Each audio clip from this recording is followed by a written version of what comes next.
வடகிழக்கு பருவமழையை சமாளிக்க முன்னெச்சரிக்கை நடவடிக்கையாக 3 லட்சம் மின்கம்பங்கள் தயார் நிலையில் உள்ளதாக தமிழ்நாடு மின் பகிர்மான கழக தலைவர் ராதாகிருஷ்ணன் தெரிவித்துள்ளார். விழுப்புரத்தில் உள்ள மின் வாரியத்திற்கு சொந்தமான குடோன் மற்றும் அலுவலகங்களில் அதிகாரிகளுடன் ராதாகிருஷ்ணன் ஆய்வு மேற்கொண்டார். பின்னர் செய்தியாளர்களிடம் பேசிய அவர், தமிழ்நாட்டில் மின் பற்றாக்குறை ஏற்படாமல் இருப்பதற்காக பேட்டரி மூலம் சேமித்து மின்சாரத்தை வழங்குவதற்கான நடவடிக்கைகள் மேற்கொள்ளப்பட்டு வருவதாக கூறினார். செங்கல் புயலில் 21,000 போல் தான் 10 நாள்லேயே எல்லாரும் சரி பண்ணது நீங்களே பார்த்துருப்பீங்க. பட் சில நேரங்களில் மிகப்பெரிய புயல் அடித்தா 1 லட்சம் போல் அந்த மாதிரி போனாலும் கையில் நம்ம ஆல்மோஸ்ட் சுமார் 3.4 லட்சம் போல் கையில் வச்சுருக்கோம். 1.62 லட்சம் போல் வந்து கொண்டே இருக்கு. கரூரில் நடைபெற்ற உயிரிழப்பிற்கு கூட்ட நெரிசலே காரணம் என்பது தெளிவாக தெரிகிறது என்று தமிழ்நாடு காங்கிரஸ் கமிட்டியின் முன்னாள் தலைவர் KS அழகிரி தெரிவித்துள்ளார். சீர்காழியில் நடைபெற்ற கட்சியின் கையெழுத்து இயக்கத்திற்கு பின்னர் செய்தியாளர்களிடம் பேசிய அவர், கரூர் சம்பவத்தில் தனிநபரையோ அரசையோ குற்றம் சொல்வது ஏற்புடையது அல்ல என்றார். அவசரப்பட்டு யார் மீதும் பழி சொல்ல வேண்டாம், இதை அரசியலாக்க வேண்டாம். ஆர்வமிக்க மக்கள், ஆர்வமிக்க ஒரு கூட்டம் ஒருவர் மீது ஒருவர் விழுந்து இது நிகழ்ந்திருக்கிறது. எனவே இதிலே காவல்துறை தவறு செய்தார்களா, உங்களுக்கு வருவாய்த்துறை தவறு செய்தார்களா, இல்ல கூட்டத்தை நிகழ்த்தியவர்கள் தவறு செய்தார்களா என்பதனை அலசி ஆராய்ந்துதான் நீதிமன்றம் தான் ஒரு முடிவிற்கு வர முடியுமே ஒழிய மற்றவர்கள் வர முடியாது. கரூர் சம்பவத்தை அரசியலாக்க வேண்டாம் என்றும் இதனை மனிதாபிமானத்துடன் பார்த்து ஒரு முடிவுக்கு வர வேண்டும் என்றும் KS அழகிரி குறிப்பிட்டுள்ளார். நேபாளம் இலங்கையில் புரட்சி வெடித்ததை போன்று புரட்சி வெடிக்க வேண்டும் என சமூக வலைதளத்தில் பதிவிட்ட தாவேக நிர்வாகி ஆதவ் அர்ஜுனா மீது சட்ட நடவடிக்கை எடுக்க காவல்துறைக்கு சென்னை உயர்நீதிமன்றம் உத்தரவிட்டுள்ளது. பிரச்சார கூட்டங்களுக்கு அனுமதி அளிப்பது தொடர்பாக புதிய வழிகாட்டு நெறிமுறைகளை உருவாக்க உத்தரவிடுமாறு உயர்நீதிமன்றத்தில் பொதுநல வழக்கு தொடரப்பட்டது. இந்த வழக்கை விசாரித்த நீதிபதியிடம் தாவேக தேர்தல் பிரச்சார மேலாண்மை பிரிவு பொதுச் செயலாளர் ஆதவ் அர்ஜுனாவின் சர்ச்சைக்குரிய எக்ஸ்தள பதிவு காட்டப்பட்டது. அதை பார்த்து கோபமடைந்த நீதிபதி, ஒரு சின்ன வார்த்தை பெரிய பிரச்சனையை ஏற்படுத்திவிடும் என்று குறிப்பிட்டார். ஆதவ் அர்ஜுனா சட்டத்திற்கு அப்பாற்பட்டவரா என்று கேள்வி எழுப்பிய நீதிபதி, ஒரு புரட்சி ஏற்படுவதை போன்று பதிவிட்டதற்கான பின்புலத்தை விசாரித்து நடவடிக்கை எடுக்குமாறு உத்தரவிட்டார். இதுபோன்ற பொறுப்பற்ற பதிவுகளை கவனத்துடன் கையாண்டு காவல்துறை வழக்கு பதிவு செய்ய வேண்டும் என்றதோடு ஆதவ் மீது சட்டப்பூர்வமான நடவடிக்கை எடுக்கவும் ஆணையிட்டார். ஏற்கனவே ஆதவ் அர்ஜுனா மீது சென்னை சைபர் கிரைம் போலீசார் வழக்கு பதிவு செய்திருப்பது குறிப்பிடத்தக்கது. குலசேகரன்பட்டினம் முத்தாரம்மன் கோயில் தசரா திருவிழாவில் காணாமல் போன 12 குழந்தைகளை காவல்துறையினர் டிஜிட்டல் தொழில்நுட்ப முறையில் மீட்டு பெற்றோரிடம் ஒப்படைத்தனர். திருச்செந்தூர் முத்தாரம்மன் கோவில் தசரா திருவிழாவிற்கு தமிழ்நாட்டில் உள்ள பல்வேறு மாவட்டங்களிலிருந்து ஏராளமான பக்தர்கள் வருகை தந்தனர்.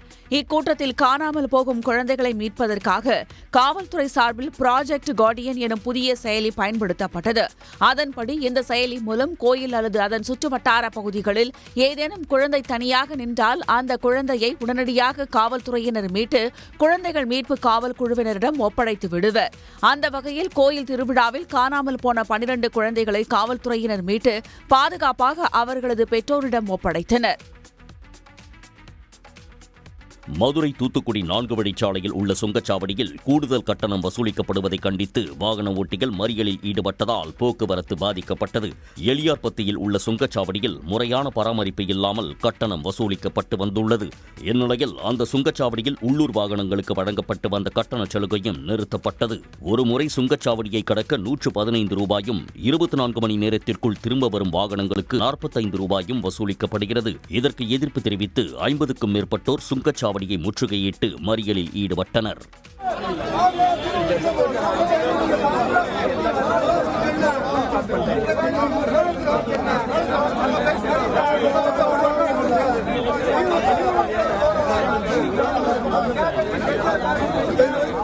போராட்டம் காரணமாக மதுரை தூத்துக்குடி தேசிய நெடுஞ்சாலையில் 1 மணி நேரத்திற்கு மேலாக போக்குவரத்து பாதிக்கப்பட்டது.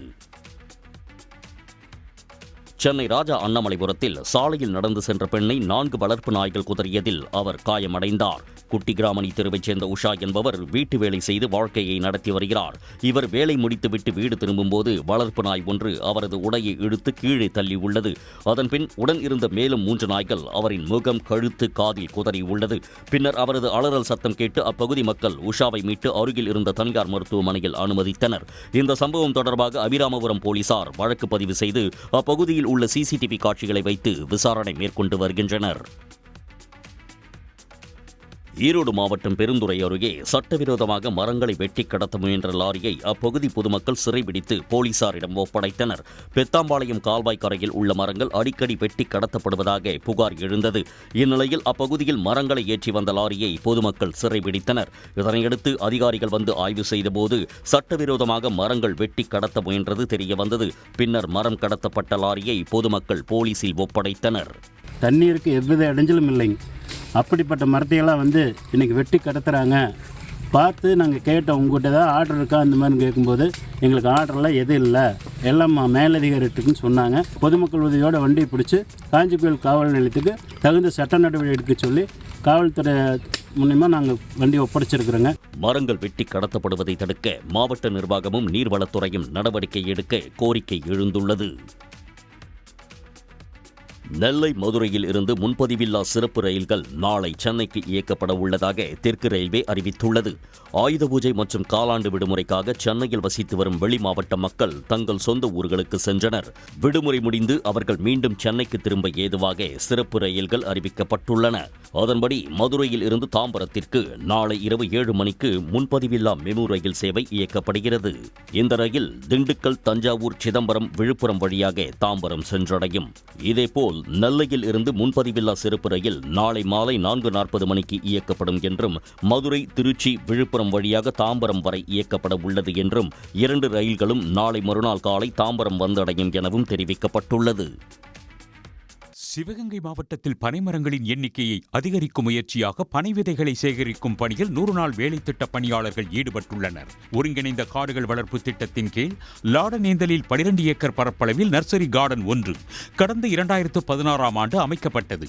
இங்கு வளர்க்கப்படும் மரக்கன்றுகள் சிவகங்கை முழுவதும் பல்வேறு பகுதிகளில் மறுநடவு செய்யப்பட்டு வளர்க்கப்படுகின்றன. இந்த சூழலில் பனைமரங்களின் எண்ணிக்கையை அதிகரிக்கும் வகையில் 100 நாள் வேலை திட்ட பணியாளர்கள் செல்லப்பனேந்தல் விலக்கு என்ற இடத்தில் பனை விதைகள் சேகரிக்கும் பணியில் ஈடுபட்டனர்.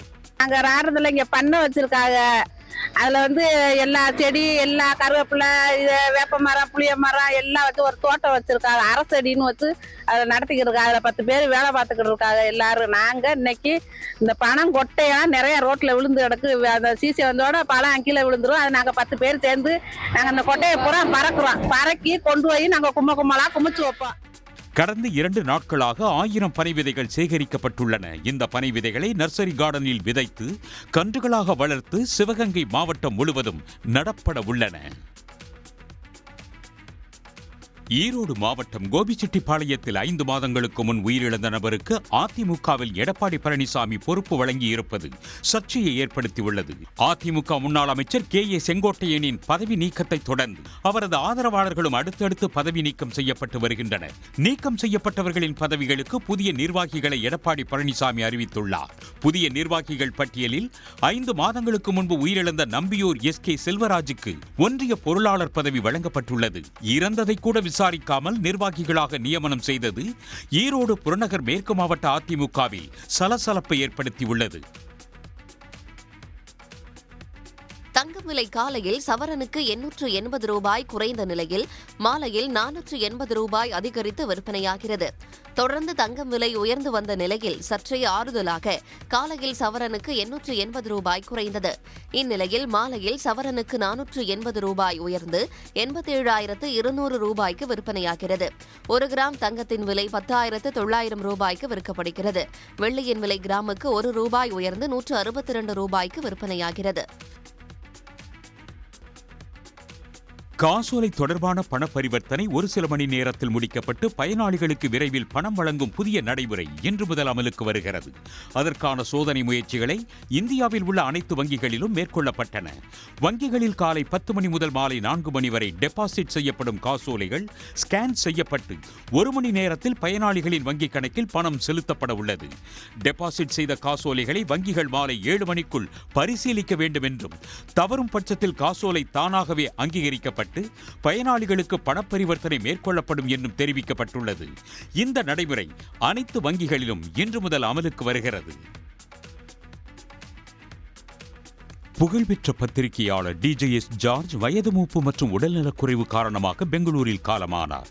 அவருக்கு வயது 97. கேரளத்தில் 1928ஆம் ஆண்டு பிறந்த ஜார்ஜ் மெட்ராஸ் கிறிஸ்தவ கல்லூரியில் இளங்கலை ஆங்கிலத்தில் பட்டம் பெற்றவர். 1950ஆம் ஆண்டு அப்போதைய பாம்பேயில் த ஃப்ரீ பிரஸ் ஜேர்னலில் தனது பயணத்தை தொடங்கினார். ஹாங்காங்கில் இருந்து வெளியான Asiaweek, Searchlight, Far Eastern Economic weeks உள்ளிட்ட பத்திரிகைகளில் பணியாற்றியுள்ளார். 2011ஆம் ஆண்டு இவருக்கு பத்மபூஷன் விருது வழங்கப்பட்டது. 2022ஆம் ஆண்டு வரை த நியூ இந்தியன் எக்ஸ்பிரஸ் உடனான 25 ஆண்டு கால பயணத்தில் 1300 கட்டுரைகளை எழுதியுள்ளார். முன்னதாக 1965ஆம் ஆண்டு சர்ச் லைட் பத்திரிகையில் பணியாற்றிய போது சர்ச்சைக்குரிய வகையில் கட்டுரை வெளியிட்டு தேச துரோக குற்றச்சாட்டில் கைது செய்யப்பட்டார். கரூரில் விஜய் பரப்புரை கூட்ட நெரிசலில் சிக்கி 41 பேர் உயிரிழந்த சம்பவம் தொடர்பாக வழக்கு தொடர்ந்தவர் வீட்டிற்கு சென்று தவேகவினர் மிரட்டல் விடுத்ததாக புகார் எழுந்துள்ளது. உயர்நீதிமன்ற மதுரை கிளையில் கதிரேசன் என்பவர் வழக்கு தொடர்ந்துள்ளார். அவரது வீட்டிற்குள் அத்துமீறி நுழைந்த தவேக கிளை செயலாளர் உள்ளிட்டோர் வழக்கு தொடர்ந்ததை குறிப்பிட்டு மிரட்டல் விடுத்துள்ளனர். இது தொடர்பாக கதிரேசன் அளித்த புகாரை அடுத்து போலீசார் விசாரணை நடத்தி வருகின்றனர். தவேகாவின் பூதக்குடி கிளை செயலாளர் என்று அறிமுகப்படுத்திக் கொண்டு திரு வினோத் என்பவர் அவருடன் சேர்ந்து சில பேர் வந்தாங்க. யாருன்னு கண்டுபிடிக்க முடியல. இவர் மட்டும் அவருடைய பேரை சொல்லி அறிமுகமானார். மனுதாரர்கிட்ட நீ தான் கருப்பையா மகன் கதிரேசனா, கேஸ் போட்டிருக்கியாமல எங்கள் தலைவர் மேலே, இதான் உன் வீடு அட்ரஸா, வீட்டில் இருக்காத ஓடி போயிரு அப்படியான வார்த்தைகள் சொல்லி அச்சுறுத்தியிருக்கிறாங்க. மிரட்டல் விடுத்தவர்கள் மீது சட்டப்படி நடவடிக்கை எடுக்க வேண்டும் என்றும் போலீசாருக்கு வழக்கறிஞர் வலியுறுத்தியுள்ளார். மதுரை, திண்டுக்கல், திருச்சி, ஓசூர் உள்ளிட்ட பல்வேறு ஊர்களில் கனமழை பெய்ததால் வெப்பம் தணிந்து குளிர்ச்சி நிலவியது. மதுரை மாவட்டம் மேலூர், திருப்பரங்குன்றம், திருமங்கலம் உள்ளிட்ட பல்வேறு இடங்களில் 1 மணி நேரத்துக்கும் மேலாக கனமழை வெளுத்து வாங்கியதால் பல இடங்களில் மின்சாரம் துண்டிக்கப்பட்டது. திண்டுக்கல் மாவட்டம் மெயின் ரோடு, திருச்சி ரோடு, ஆரம் காலனி உள்ளிட்ட பல்வேறு பகுதிகளில் 3 மணி நேரத்துக்கும் மேலாக கனமழை கொட்டி தீர்த்தது.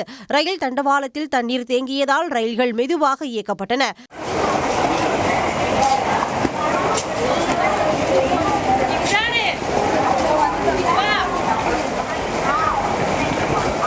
திருச்சியில் காலையில் வெயில் சுட்டெரித்த நிலையில் இரவில் இடி மின்னலுடன் கூடிய கனமழை பெய்தது. குறிப்பாக மணப்பாறை பேருந்து நிலையம் முன்பு மழைநீர் குளம் போல் தேங்கியதால் வாகன ஓட்டிகள் கடும் அவதிக்கு ஆளாகினர். கிருஷ்ணகிரி மாவட்டம் ஓசூர், தேன்கனிக்கோட்டை, சூளகிரி பகுதிகளில் மாலை வேளையில் திடீரென கனமழை பெய்தது. தூத்துக்குடி மாவட்டம் எட்டயபுரத்தில் ஆலங்கட்டியுடன் கூடிய கனமழை பெய்தது. உளுந்தூர்பேட்டையில் காற்று, இடி மின்னலுடன் பெய்த கனமழை காரணமாக 126 அடி உயரம் கொண்ட அதிமுக கொடிக்கம்பம் உயர் அழுத்த மின்கம்பியில் சாய்ந்து விழுந்ததால் பரபரப்பு ஏற்பட்டது. கள்ளக்குறிச்சி மாவட்டம் உளுந்தூர்பேட்டை மற்றும் சுற்றுவட்டார பகுதிகளான திருநாவலூர், சேந்தநாடு, மணலூர் உள்ளிட்ட பல்வேறு பகுதிகளில் அதிகாலை 3 மணியில் இருந்து காற்று, இடி மின்னலுடன் 1 மணி நேரத்திற்கும் மேலாக கனமழை பெய்தது. இதனால் உளுந்தூர்பேட்டை மற்றும் சுற்றுப்புற பகுதிகளில் மின்சாரம் தடை செய்யப்பட்டது. அப்போது உளுந்தூர்பேட்டை சேலம் ரோடு ரவுண்டானா அருகில் எடப்பாடி பழனிசாமி பிறந்த நாளை முன்னிட்டு கடந்த ஜூன் மாதம் அமைக்கப்பட்ட 126 அடி உயர அதிமுக கொடிக்கம்பம் சாய்ந்து உயர் அழுத்த மின்கம்பத்தில் விழுந்தது. ஆள் நடமாட்டம் இல்லாத இடத்தில் கொடிக்கம்பம் விழுந்ததால் உயிரிழப்பு தவிர்க்கப்பட்டது. சென்னை எழும்பூரில் இருந்து நெல்லைக்கு இயக்கப்படும் வந்தே பாரத் ரயில் கோவில்பட்டி ரயில் நிலையத்தில் நின்று செல்ல ரயில்வே வாரியம் அனுமதி அளித்துள்ளது. சென்னை எழும்பூரில் இருந்து நெல்லைக்கு கடந்த ஆண்டு முதல் வந்தே பாரத் ரயில் இயக்கப்பட்டு வரும் நிலையில் இந்த ரயிலை பயன்படுத்துவோர் எண்ணிக்கை நாளுக்கு நாள் அதிகரித்து வருகிறது.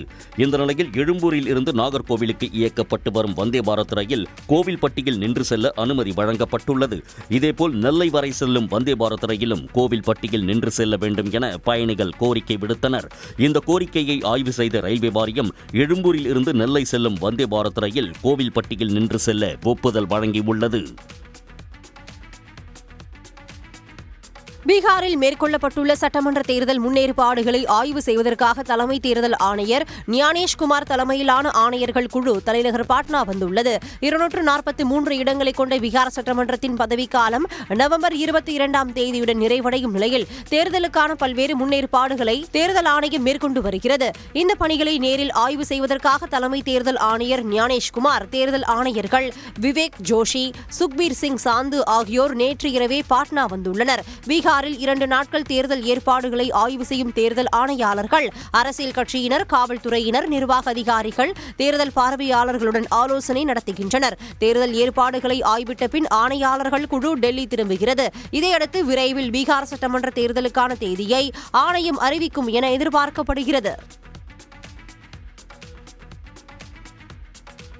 நடிகர் விஜய் தேவரகொண்டாவும் ராஷ்மிகாவும் காதலித்து வருவதாக திரையுலகில் சில ஆண்டுகளாக செய்திகள் பரவி வரும் நிலையில் இருவரும் திருமண நிச்சயதார்த்தம் செய்து கொண்டதாக தகவல் வெளியாகியுள்ளது. கடந்த 2018இல் கீதா கோவிந்தம் திரைப்படத்தில் இருவரும் இணைந்து நடித்தது முதலே காதலித்து வருவதாக பேசப்படுகிறது. விஜய் தேவரகொண்டா குடும்பத்தினருடன் ராஷ்மிகா நெருக்கமாக இருந்து பொது நிகழ்ச்சிகளிலும் சினிமா நிகழ்ச்சிகளிலும் பங்கேற்றுள்ளார். இருவரும் வெளிநாடுகளுக்கு ஒன்றாக அடிக்கடி சுற்றுலா செல்வதாகவும் தகவல் வெளியானது. இந்த நிலையில் ஹைதராபாத்தில் உள்ள விஜய் தேவரகொண்டா வீட்டில் குடும்ப உறுப்பினர்கள், நெருங்கிய உறவினர்கள் மற்றும் நண்பர்கள் முன்னிலையில் இருவருக்கும் திருமண நிச்சயதார்த்தம் நடந்துவிட்டதாக தகவல் வெளியாகியுள்ளது. எனினும் இதுகுறித்து இருவரும் எந்தவித தகவலும் வெளியிடாத நிலையில் ரசிகர்கள் வாழ்த்துக்களை தெரிவித்து வருகின்றனர். புதுச்சேரியில் ஆழ்கடல் நீச்சலில் ஈடுபட்ட பிளிப்கார்ட் நிறுவனத்தின் மென்பொருள் பொறியாளரின் உயிரை அவர் அணிந்திருந்த ஆப்பிள் அல்ட்ரா ஸ்மார்ட் வாட்ச் காப்பாற்றியுள்ளது. பிளிப்கார்ட் நிறுவனத்தில் மென்பொருள் பொறியாளராக பணியாற்றும் ஷிதிஜ் சோடாபே என்பவர் புதுச்சேரியில் ஆழ்கடல் நீச்சலில் ஈடுபட்டார். பாதுகாப்புக்காக அவர் அணிந்திருந்த வெயிட் பெல்ட் திடீரென செயலிழந்ததில் ஆழ்கடலில் அவர் உள்ளிழுக்கப்பட்டுள்ளார். ஆழத்தில் அவர் செல்லும் போது நுரையீரல் செயல்பாடு குறைந்து உடல்நிலை மோசமடைய தொடங்கியதும் அவரது கையில் அணிந்திருந்த ஆப்பிள் அல்ட்ரா ஸ்மார்ட் எச்சரிக்கையை குறிக்கும் ஒளியை பிளாஷ் செய்துள்ளது.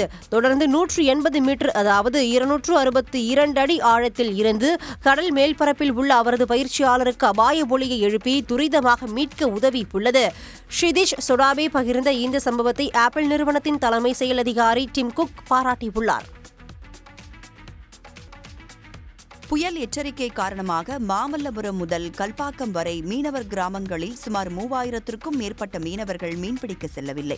செங்கல்பட்டு மாவட்டம் மாமல்லபுரம் முதல் கல்பாக்கம் வரை உள்ள மெய்யூர் குப்பம், சதுரங்கப்பட்டினம் குப்பம், புதுப்பட்டினம் குப்பம், உய்யாளிக்குப்பம் போன்ற கிராமங்களில் மீனவர்களின் படகுகள் கரையோரம் நிறுத்தி வைக்கப்பட்டுள்ளன. மீன்வளத்துறை அதிகாரிகளிடமிருந்து மறு உத்தரவு வந்த பிறகு கடலுக்கு மீன்பிடிக்க செல்வோம் என மீனவர்கள் தெரிவித்தனர். நேற்று மீன்வளத்துறையிலிருந்து கடலில் புயல் உருவாயிருக்கிறதா அறிக்கை வந்திருக்கு. அந்த அடிப்படையில் இன்றைக்கு மாமல்லபுரம், கொக்கிலிமோடு, வெம்பரிசம், சதுரங்கப்பட்டினம், புதுப்பட்டினம் குப்பம், உய்யாளிக்குப்பம், கடலூர், சின்ன குப்பம், பெரிய குப்பம், ஆலிக்குப்பம், இது மாதிரி செங்கல்பட்டு மாவட்டத்தில் அனைத்து மீனவர்களும் கடலுக்கு செல்லவில்லை. இதனால் குறைஞ்சது ஒரு 3000 பைபர் படகு எல்லாம் தொழிலுக்கு போகாமல் வீட்டில் இருக்கிறாங்க. கடலுக்கு செல்லாத மீனவர்கள் தங்களது மீன்பிடி வலைகளை பழுது பார்க்கும் பணிகளில் ஈடுபட்டுள்ளனர்.